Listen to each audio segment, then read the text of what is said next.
Alright guys, how's it going? Ben here with a brand new video. If you've just come to the channel for this video, make sure you hit subscribe. We've got loads more football videos coming. We're going to try and get daily content up now on this channel. Make sure you subscribe, send the link to a friend. Mainly Manchester United videos coming, and we're going to start today with Reds on tour. The international break has been and gone, and it's now forgotten because we're getting towards the weekend and United are back in action. But we'll start by looking at how the Reds got on international duty. Let's go in some sort of order, and we'll start with Argentina. And Sergio Romero, of course, our keeper who hasn't really played at all this, has he? But he played in pre-season. He hasn't had a competitive game yet. However, he started both games against Uruguay, won 1-0 against Suarez's men, and they won against Venezuela. They drew against Venezuela 1-0. Solid in both games, didn't really make any mistakes, although he nearly got caught sleeping by Luis Suarez with a cheeky lob. He got lucky in the end. It went over the bar.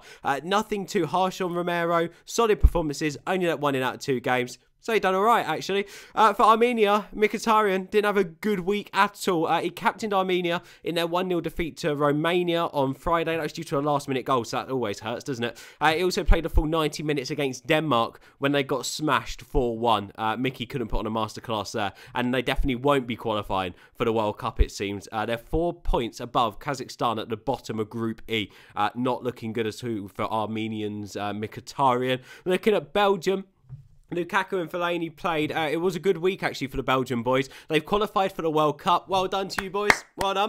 And they are unbeaten so far in Group H. Once again, Lukaku showing why he's worth absolutely every penny of that price tag. A hat-trick in their 9-0 win over Gibraltar. All good finishes as well. And he got the winner. A lovely header. It showed why Mourinho wanted a good cross at the ball in at United, because as soon as Lukaku connects, as soon as he makes a run, if someone's got the vision, it's going to find him and he's going to score. Brilliant header to win the game against Greece. That finished 2-1, and Fellaini played 89 minutes in that game too. Solid performance, typical Marouane Fellaini.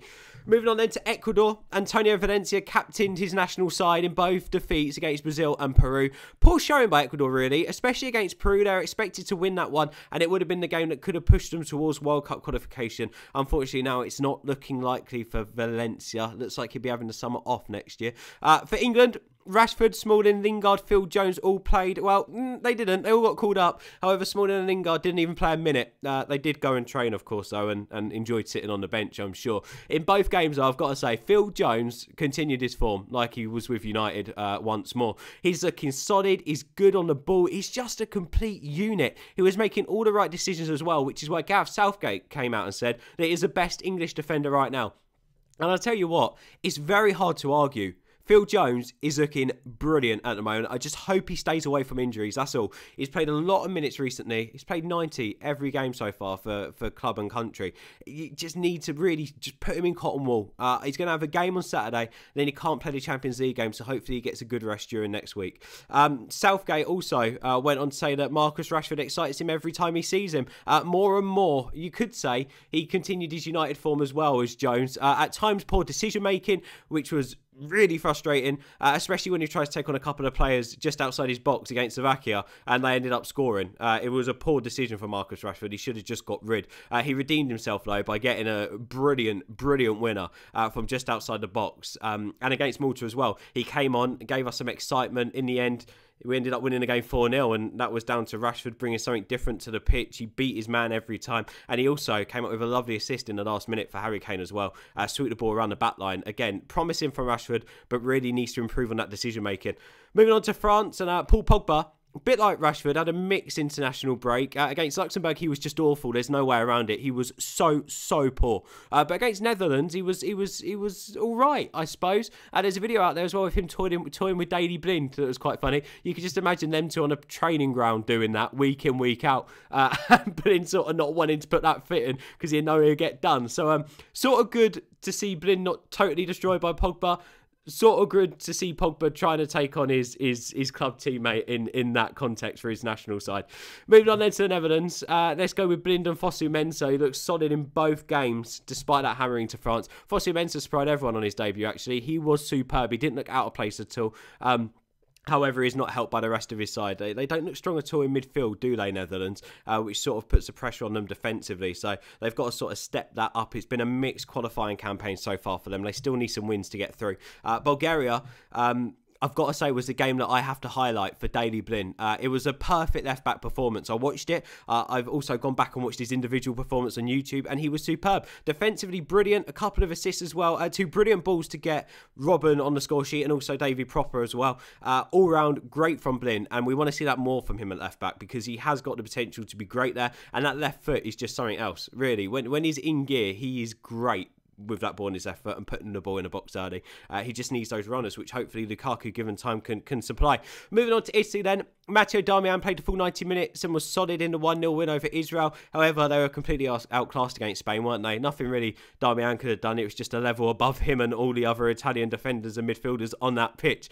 They should have really scored more, Spain, against them. That sort of tells the tale of that story.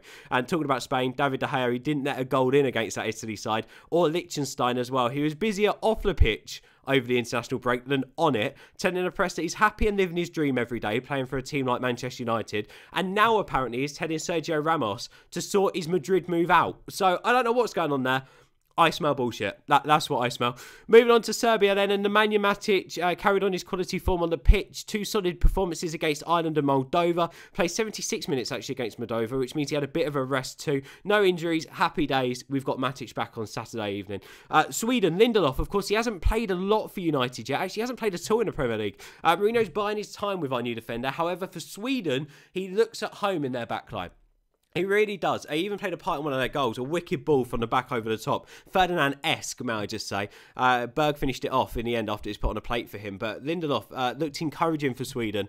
I can't wait to see him play for United. He'll have to play, of course, in the first Champions League game anyway, due to suspension. So he's there. He's getting there. Hopefully we can see a better Lindelof than we did in pre-season in more competitive games this season. And finally, Ivory Coast, Eric Bailly. They beat Gabon 3-0. Pretty easy week's work for Eric Bailly. It started off easy anyway. He got booked for a rash tackle as ever. I love Eric Bailly. He just loves putting a foot in, doesn't he? But then they lost 2-1 in the reverse tie against Gabon. And he now has 2 important games coming up to decide whether they qualify for the World Cup. So it's getting intense there for Ivory Coast. But Eric Bailly again looking solid. And I think most of the United players look good. No injuries, so that's all right going into the Stoke game. And all in all, we got to be pleased because we're not missing anyone. And everyone's looking pretty fit right now. There's just a few players I'd love to wrap up in cotton wool, one of them being Phil Jones. Anyway, that's our roundup of the Reds on international break. Tomorrow we get a video up of our preview of the weekend fixtures, so make sure you watch out for that.